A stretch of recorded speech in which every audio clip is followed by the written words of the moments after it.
Aw, there's nothing to eat. We are going to make an onion-based pizza. We've got to prepare these. Just inspect them. Hopefully this is still a good onion. And find the first layer. We've removed that outer source of dirt and contamination.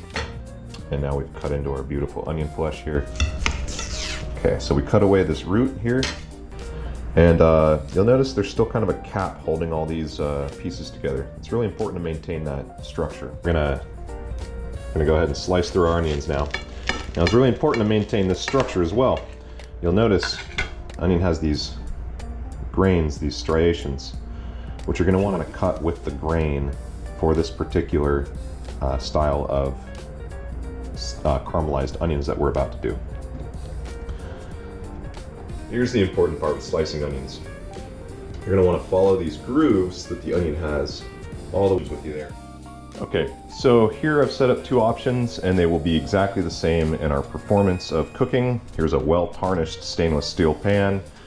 This is great for braising and sauteing. As you can see, it's well used. This is a well-seasoned cast iron pan, which I'm preheating. This is my preferred instrument for this kind of work here. What we're going to be doing is heating this pan up to a very hot temperature. You can see these glowing coils here. We're going to try to heat sink that iron so it's like 500 degrees. And so now we've got it to the smoke point, and here's how we're going to treat this. I'm going to give it a nice little rinse to get rid of any debris from our well-seasoned cast iron pan. Stick it back on the heat there. Make sure that heat comes back. What we're going to do is turn that down to about level 8. And I'm going to grab my oil here. Okay, so I prefer olive oil in my cooking, especially mild, light-tasting oil for frying. Virgin olive oil has its place and time. That's for dressings. For frying and sauteing, you really want this nice neutral flavor. It specifies that on the label for you. All right, so let's go ahead and get these onions in here. So nice hot pan. We're gonna turn that heat back up because those onions are gonna cool it down a little bit. So here, this is what happens. We already reached that smoke point. We're gonna douse some oil in there. It's gonna immediately pick up that heat. It's gonna get nice and hot. And we're gonna, boom, you hear that? You see that? That's exactly what you want. That's those onions are gonna immediately start to sear and nothing's gonna stick to the bottom of that pan. They'll just be absolutely well coated in hot oil. Nothing sticking. More brilliant than Teflon. Way healthier. You're gonna want to smooth them out a little bit, and just kind of don't touch them for like 2 minutes. It's about 2 minutes or 3 minutes at this level of heat, and that's gonna make them pick up a nice caramel layer. You can already see that reaction happening. This golden brown color as they initially hit that searing point when they touch the pan. We give it a good quick stir at first. And toast these spices with our onions. So first thing I'm going to do is introduce paprika. This paprika, this is an amazing umami powder. What happens when it mixes with hot oils and whatever you're cooking, it just turns into this delicious flavored sauce. So this right here, this is just the base of the sauce right here. This onion and paprika mixture is going to become a brilliant flavor. But we're going to take it over the top here. We're going to add lots of pepper. It's a sauce, remember? We're going to add some cumin because we want cumin to toast up as well. And be very careful, as you can smell things happening. You don't want your onion mix to start to burn. So we're going to turn the heat down from there. And we're not going to burn our spices. We're just going to caramelize and toast those spices in with the onion. We don't want to burn our oil. That'll make things bitter. So this is only going to take a couple more minutes. You can see how easy this is. And look, nothing's sticking, not even those spices. Okay, you can see our onion is wonderfully and beautifully caramelized there. And so now, while we have this medium heat, we're going to add some garlic powder. Garlic powder is going to add a whole new layer to that sulfury root vegetable taste.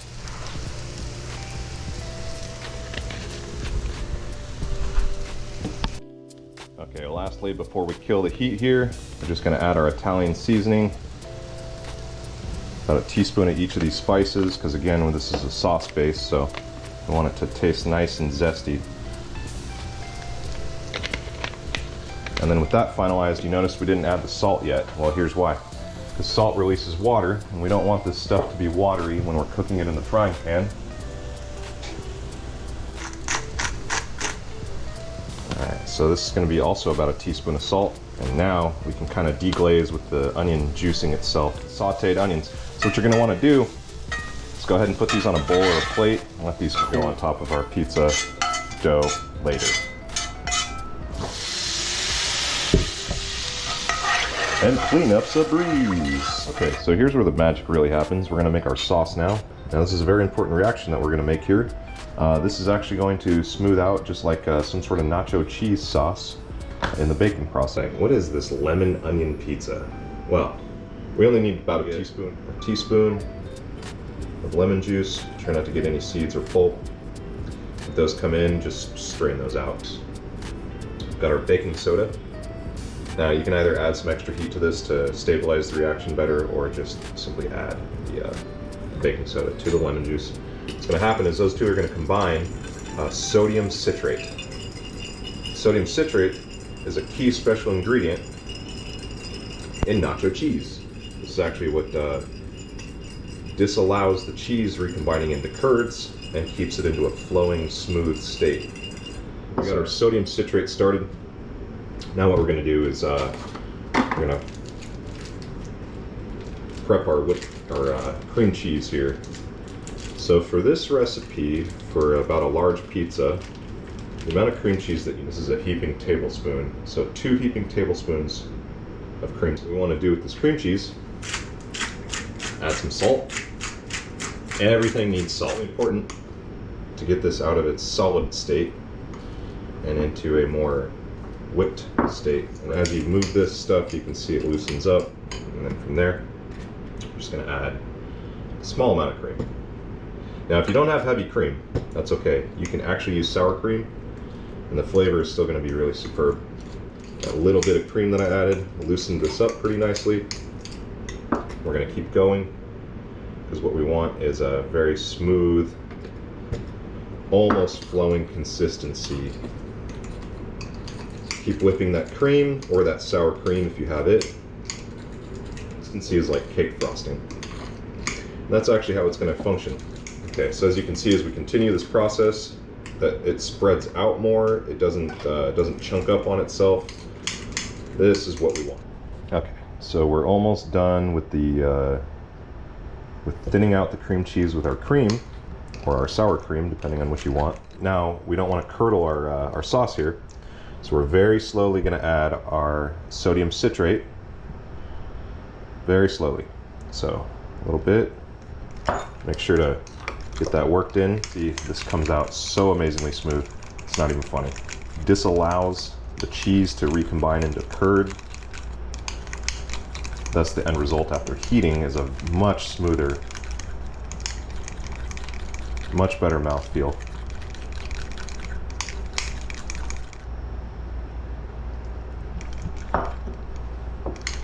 Now, this sauce is made up of ingredients that can be eaten raw. So, what you're going to want to do is give it a taste test. Make sure you got enough salt in there. Make sure it doesn't overly taste like lemon. If it does, add some cream cheese or some sour cream. Those flavors will kind of mask each other and combine in a wonderful way. So I got a clean hand here. Just going to take a dab of that. That is a wonderful, creamy, cheesy sauce. Now for some color and flavor, black pepper. Okay, so now it's time to get our oven preheated. Here's something I like to do with the home oven. I'm going to overshoot the heat here, 475. Now our target goal is 450 and 425 when we do eventually bake this, but I want to show you that what I have in there is a pizza stone. It's going to heat up, it's going to preheat to 475. I don't have a pizza paddle, so I lay down a piece of foil. And this is going to be the makeshift pizza paddle.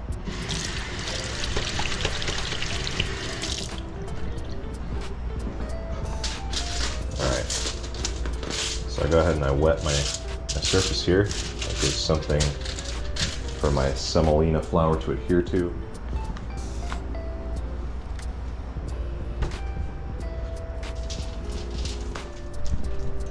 Our pizza dough prepped and ready. I don't like to work on the surface of things. I actually work out of a bowl. Now, if you have a dough scraper, use a dough scraper. This is my version of a dough scraper. It's just a silicone spatula. What you want is something like 2 fists balled up.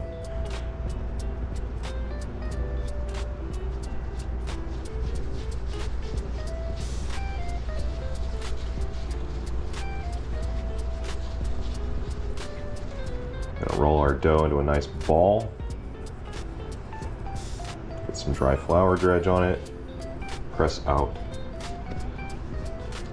those layers so that they combine better. I'm gonna iron this into shape. And now we're just gonna toss this or spin this dough out into a pizza skin.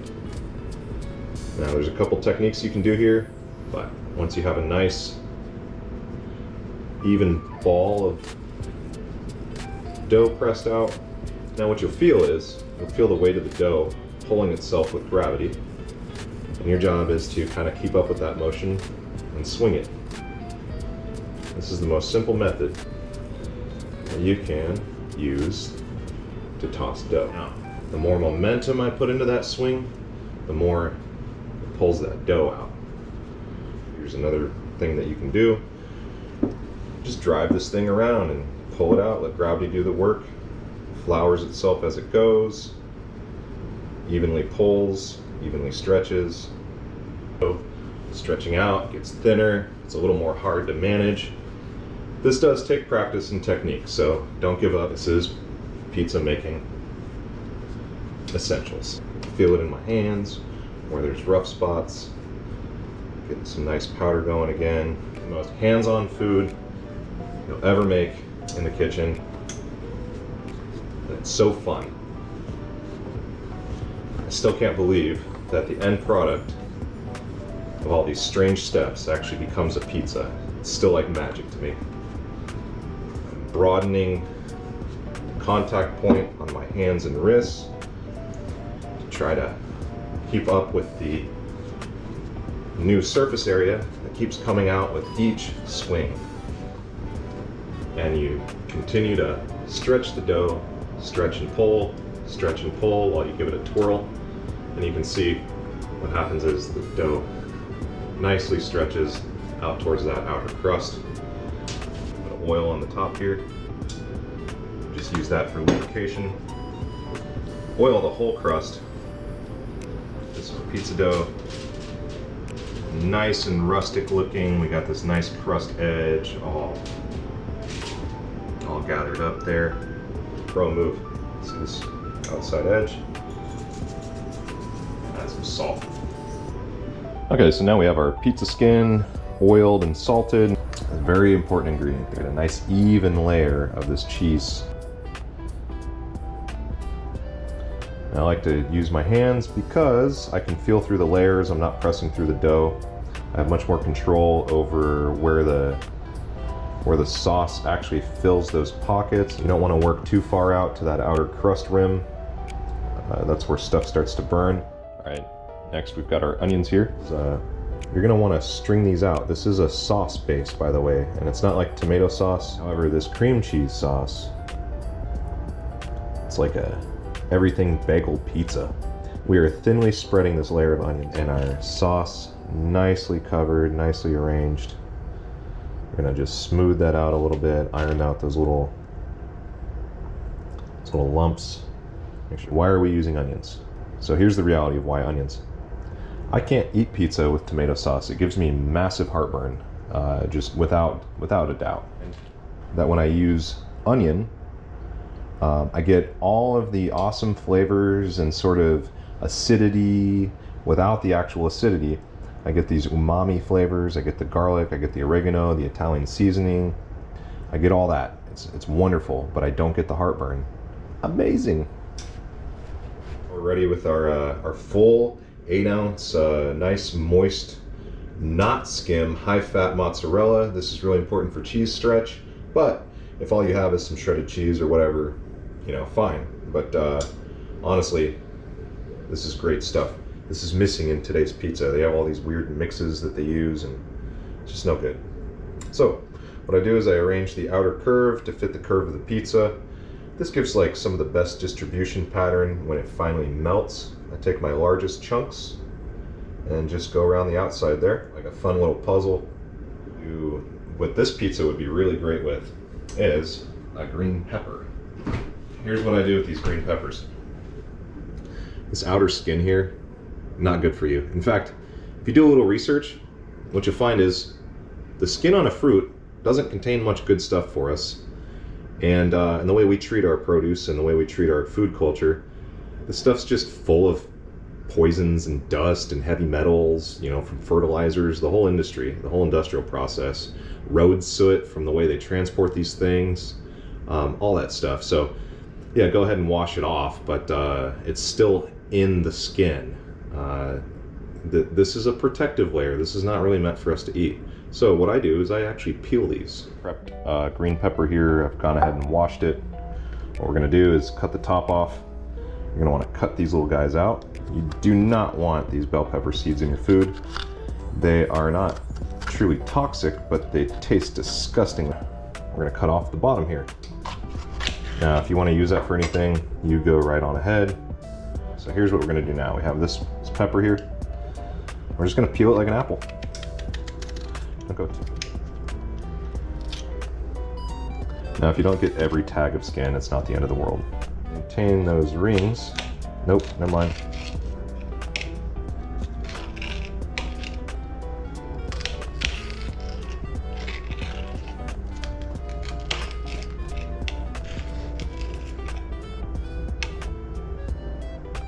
Nice. Little pepper strips. Take that little pretty piece. Get ourselves your little pieces. Lay them out. Look at that.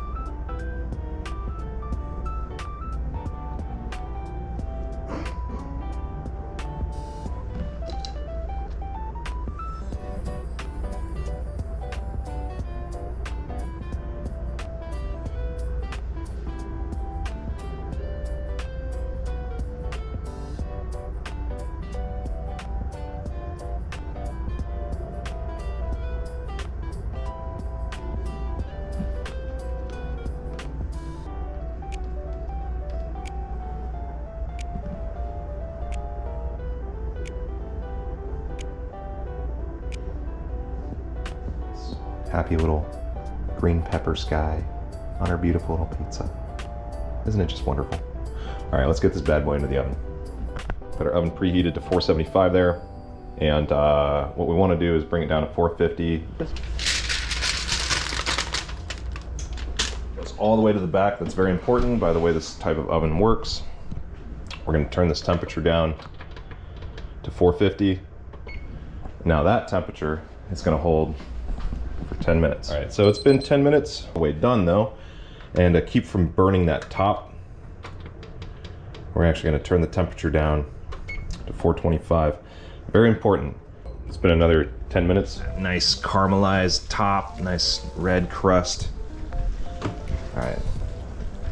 Beautiful thing about using foil is it doesn't retain heat. Look at that, I can immediately touch it.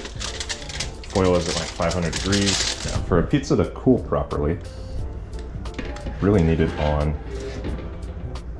a nice rack. Protect our table there. All right, so very similar to meat.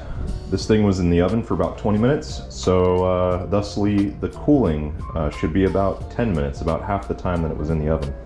Just turn the pizza over here. Look at how done that crust in the center is. That is how you know. See that golden brown color? All the way to the middle. That's how you know, including the caramelized top here with the cheese and the caramelized toast on the bottom. That's how you know that pizza was cooked all the way through. So very important to look out for that. Otherwise, you're gonna end up with doughy pizza. Let's go ahead and get this bad boy.